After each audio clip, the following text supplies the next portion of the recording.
If you have over $200,000 sitting stagnant in your bank, retirement account, or home equity, then you're literally losing money. On this show, you learn how to get that money working for you consistently and conservatively. Learn to grow your nest egg with your host, Shawn Winslow. Let's dive in. Welcome back to another Finance Friday episode. I'm your host, Shawn Winslow, and this is the Multifamily Money Podcast. Welcome back, everybody, to the first Finance Friday in a little while. I always love these episodes because, as I always say, it's not what you make, but what you keep. And I think that's the most important thing to anyone's financial success is, yeah, you can make a ton of money. And there's a lot of people out there that make a lot of money. But at the end of the day, it's what do you have to show for? You know, inflows versus outflows. There are a lot of people making a lot of money, but there's a lot of those people are spending a lot of money. And at the end of the day, you know, in the moment, yeah, it's fun, right? But in the long run, you know, what does that situation look like? You can make $500,000 and still live paycheck to paycheck and have that type of stress in your life versus making 150 grand, not living paycheck to paycheck and not having that type of stress. You know, at the end of the day, it comes down what type of life you want to live, but I would think you wouldn't want that type of stress. So that's why I love these type of episodes where I either have guests on or something I'm sharing that I think is important so we can all create that financial freedom we really want, right? And not just the freedom, but the just the feeling that everything is, you know, set up properly, everything will be taken care of. So today I want to talk about a topic that I see a lot about, and that's, you know, passive income, right? Passive income to set you up for financial freedom, right? That passive income that you can make to let you leave your W-2 or, you know, just get you away from the current life you're living. And first and foremost, I don't think, not to get too deep here, but I really don't think if you can't live happy in your current situation, passive income and more money is not necessarily going to get you to that happiness you're looking for. It's really about finding happiness in your present moment and then working harder to create, you know, that abundance. And that can include increasing that income, right? So I really think it's about first establishing what you want in life. What will make you happy and those in your surrounding happy, and how can you get there? Now, the active versus passive income aspect, a lot has been talked about create that passive income so you can leave your W-2. And yeah, there's some truth to that, right? Creates some type of stream of income that can allow you then to leave that career. But also, I don't think that's the only reason you create passive income. Because for some people love their careers, right? Some people love their careers. They want to grow in their career and they see themselves doing that for decades to come. And that's amazing. The one thing I don't like about this whole movement is painting the W-2, you know, job, that career in some type of, you know, bad light, because that's just not true. Not everyone's meant to be an entrepreneur and not everyone's meant to be a W-2 employee. You know, we're all meant for different paths, and it's what we find purpose in, it's what we find passion, fulfillment in. That's what's most important. So that's one thing I want to talk about. Not everyone's meant to be an entrepreneur. Not everyone's meant to be a W-2 employee, right? But what I think everyone should do is create some type of passive income. And that's not necessarily to be able to leave a current situation. It's to be able to weather any storm that may come. Because that's what this every Friday is about is you know, Finance Fridays, getting your financial situation set up, one smartly, but also that can be effective in all situations. So say maybe you do lose your job, you get laid off, or, you know, health issue comes up. It's really important to have other, you know, streams of income. But let's talk, because that's another big topic, is having multiple streams of income. What I think is most important is when we're talking about early on in your career, is to really focus on one stream of income and get really good at it. And that's most likely going to be an active source of income, right? Some skill that you develop working that, you know, you're trading time for money. But I think that's important. You got to develop that skill. And then so you can carry that skill on for the rest of your life and be able to make active income whenever you may need to. And this is both from looking from what I do, both an active real estate investor and a passive or limited partner standpoint. This is very important because the best way to create financial freedom is first to increase your active income and increase a skill set that will then increase that active income. Because the more money you have to invest and the more passive income in the future you can create. And again, and I don't want to get into this on what this episode's about, but the whole passivity thing, there's nothing truly 100% passive. The closest thing you can get to it is probably some type of royalty where you no longer work in it, but you just get money for every time they use whatever you may have created or your likeness, whatever it happens to be. And then obviously, being a limited partner, that's pretty passive. You do a little work up front, and then obviously you want to check in to make sure the investment's doing well every so often, but that's pretty limited. But when it comes to active income, this is what's really going to allow you to set yourself apart and set yourself up for success. I've interviewed a lot of successful people on this podcast. I've talked to a lot of successful people throughout my life, and they all have one thing in common.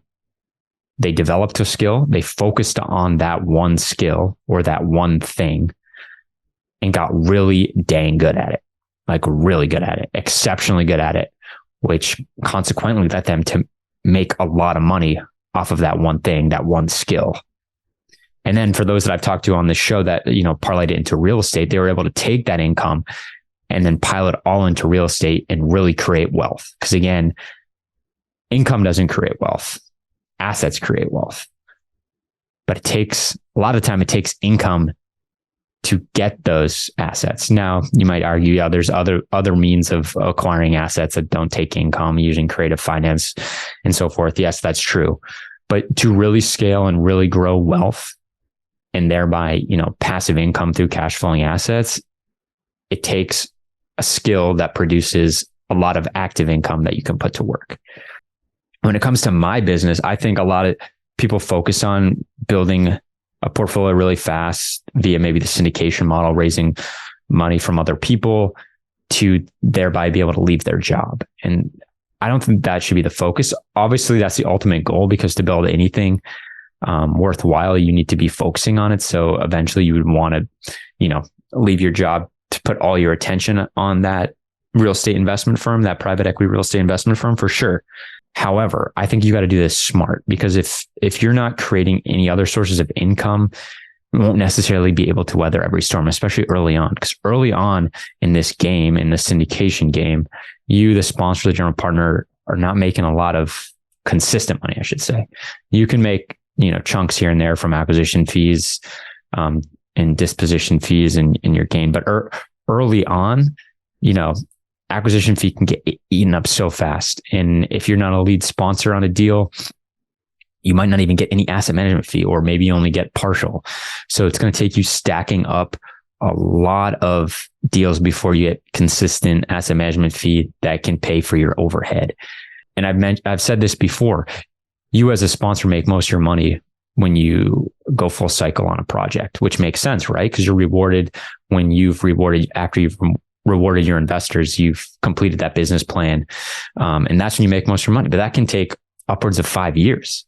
So for those 5 years, what are you doing, right? Well, how are you keeping the lights on? And I know a lot of people work hard to get those acquisition fees, and maybe a little bit of cash flow that spits off from the deals. And then they leave their job thinking that, now they can put all their attention on finding deals. Sure, that will help you find more deals because all your attention's on that, or if your side of the game is finding investors. Yes, that's true. However, it can lead you to make decisions that you normally wouldn't make because you need some type of income coming in, and you never want to put yourself in that position. So to me, it's more important to focus on your active income right out of the gate until you have consistent cash flow coming in monthly that can meet that monthly overhead. And the way I like to look at it is similar to a bank or a lender would look at a multifamily property. So the main thing, they look at several things, but the main thing they look at is your DSCR, your debt service coverage ratio. And depending on the institution, it can really range anywhere from, 1.1 to 1.5 debt service coverage ratio, DSCR. And I like to look at it anywhere from 1.25 to 1.5 as me, the individual, before I would ever leave my job or my active income. And it's even better if you can never have to leave it if it's complementary to your business. And it's smart to do it that way, but I'll discuss that in a moment.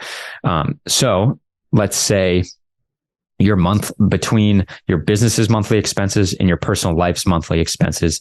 Let's say for a year, it adds up to 100,000. I would want to see, and it really depends on your risk tolerance and how certain you are you can repeat that monthly income. And that comes from time, right? So 3 years versus 5 years. If you've been able to consistently do this for 5 years, that's probably saying a lot. You have a greater chance of continuing that than maybe if you've only been doing it for 2 or 3 years, right? So I would want to see $125,000 to $150,000 of net cash flow to your business, right? Or excuse me, to gross revenue, right? So the $100,000 takes out, and you have anywhere from $25,000 to $50,000 left over after all expenses, both from your business and personal life, have been paid off. The way I like to look at it like that is because you never know what's going to happen. You can come to a market kind of like we're in now, where it's really hard to do deals. Maybe you even decide to step back because you just think it doesn't make sense with the way current valuations, to interest rates, to loan terms, to lender appetite. It just doesn't make sense. And well, if you do that, you got to make sure you can cover any monthly cash, any monthly expense, annual expense. And then also things happen in real estate. You got to replace roofs. Maybe there's a sewer line gets crushed, water line gets crushed, big expenses. Maybe for some reason, there's like a fire at the property. So then the income comes down. You haven't received the insurance yet. You got to be able to support these different things that can come throughout the year. So if you just get to a point where you're just making equivalent to what your expenses are, that's a risky position. Now it comes to risk levels, but you never want to put yourself in a position where you got to make decisions based on emotion and fear, because you have to make a certain amount of money to then cover certain things. You don't want to be in that position and have to make those decisions. So I think it's important to focus on your active income, really focus on that skill while building the passive income on the side until you get to a certain point. I think 1.25 to 1.5 coverage of your expenses is good. And you've sustained it. You didn't just hit that today and you're like, okay, I'm quitting. You've sustained it for a good period of time. And then you can step away and really focus on your business. And when you have all attention on that, it just makes perfect sense. You will just take off like a rocket. It's just like adding rocket fuel to it. Now to go back to what I was just talking about in terms of building an active income that is vertically integrated and aligned to your current business, so you never have to step away from that. So you always have that active income come in. That's like the perfect situation. Some people do it. They're maybe flippers. They do house flipping on the side. Well, I shouldn't say on the side, but it was their main thing, and they still do it. So they're still churning, monthly income coming in, and they have it kind of on as much on autopilot as you can. Or a common thing you see in this space is you build your own property management company and construction management company, one or the other, or both. And that's constantly driving monthly revenue. So you can weather any storm. You don't necessarily have to be in acquisition mode to survive. Obviously you need to get to a certain scale to make that make sense, or you have to take on other, owners, operators. So those are the things I just wanted to share. And I think it's super important to not just get caught up in this whole like passive income, multiple streams of income, so I can retire, right? It's like, no, let's focus on our active income and that skill, that one thing, and get very good at it, better than anyone else. So that will continue to produce income. And you can always fall back on it, even if you do step away from it eventually. But to produce that active income so we can build that passive income on the side. And then one day when we do step away, there's no question about it, we have more passive income than we need. and we can live a great life. All right, buddy. Appreciate it as always. Easy doesn't pay well, and instant gratification is self-destructive. So not only get out there and work hard for your money, but have your money work hard for you so we can all create the lives of our dreams.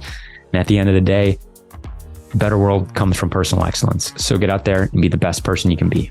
All right, everybody. Catch you on the next one. Hey, this is Shawn Winslow. After being in the financial service industry for years and having candid conversations with good people just like you, I realized that so many of us are wanting an investment strategy that provides solid returns and consistent income without the bumps in the road. There's little known secret that your financial advisor doesn't want you to know. There is an investment out there that is less volatile and the returns are stronger. Get more details by going to greenbriercg.com and clicking on the free e-report. And by the way, if this show has provided you any value, then feel free to leave an honest written review and of course share it with a friend who needs it. See you next week for another great show.